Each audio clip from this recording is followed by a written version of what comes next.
নিজেরকে বনের মোষ তাড়ানো প্রবাদটি যেন কাল হয়ে দাঁড়ালো কিশোরগঞ্জের বাজিতপুরে বিপ্লব নামে এক যুবকের জীবনে। পরিবার সূত্রে জানা যায়, জনস্বার্থে নিজ উদ্যোগে রাস্তা মেরামত করছিলেন এই যুবক। আশা ছিল সহকর্মী চালকদের কাছ থেকে সামান্য কিছু পারিশ্রমিক পাবেন, কিন্তু সেই 5 থেকে 10 টাকাই শেষ পর্যন্ত কেড়ে নিল তার প্রাণ। 2 শিশু সন্তানের মাথার উপর থেকে সরে গেল বাবার ছায়া। ঘটনাটি কিশোরগঞ্জের বাজিতপুর উপজেলার কৈলাক ইউনিয়নের। নিহত যুবক ইউনিয়নের ব্যাপারী পাড়ার খোকন মিয়ার ছেলে। কিছু মাটি ফালাইছিল, যারা অটো চালা তারা বলছিল বলে এই জায়গা থেকে আমরা যত মাটিটা ফালাই দিছি তোমরা 10-5 টাকা করে দিও, আমাদের এতে উপকার হবে, জনগণের উপকার হবে। এই বলে ছেলেতে টাকা চাওয়ার পর তাদের টাকা 10টি টাকা দিতে অস্বীকার করছে। পরে বলছে দিবা না কেন, তুমি দাও, টাকাটা দিলে আমরা তো 10 জনই চলবো, তুমি অটো চালাও আমি অটো চালাই।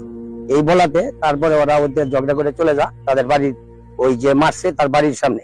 জায়গাটার নাম হলো লাইলা, কিছু দোকানটা আছে, দোকান পাড়ে নিয়ে তারা 5-6 জন মিলে, আমি শুনতে পারছি তারা 5-6 জন মিলে বিরাট মারধর করেছে ছেলেটাকে। ছেলেটা আত্মরক্ষার জন্য ছেলেটি ঘরে চলে দৌড়টা বাড়ির ভিতরে চলে গেছে।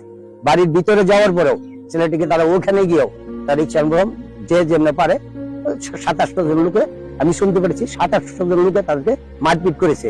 করার পর ছেলেটা মেডিকেল নেওয়ার পরে তার মৃত্যু ঘোষণা করা হয়েছে। জনগণের লাগি তো আমরা এই রাস্তাটা মেরামত করতেছি, তাহলে জনের সাথে লাগি কোনা কত হাতে রয়েছে গেছি বাজারে। আর হ্যাঁ আমার বাতিজা কাজ করে শেষ করে গুছল করে গাড়ি নিয়ে বাজারে গেছে।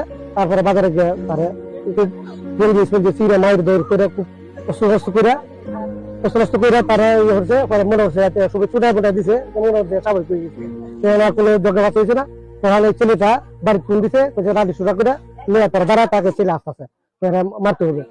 আমার সাথে সাথে 10-12 জনে তারা দৌড়ে খুব মারধর করতেছে। চিল্লাইতে অস্থির হয়ে গেছে। এখানে দলটা থেকে বাড়ির ভিতরে ঢুকছিল, বাড়ির ভিতরে আর 10-12 জন ধরে রাস্তার মাঝে বেদম পিটাইছে থেকে ছেলেটা মাইটা গেছিল গাড়িটা বন্ধ করে বাসা থাকবো। পরে গাড়িটা গ্যারেজে লাগানোর সাথে সাথে ছেলেটা গেড়ে পড়েছে। এখানে মায়ের পড়ছে, সেখানে মানে বিভিন্ন ধরনের আঘাত। এই আঘাতটা ছেলেটা মারা গেছে। মারা পরে আমরা মানে পরে জানতে পারি একটা লুকে গেছে গ্যারেজে ঢুকে ফেলে ছেলেটা মারা।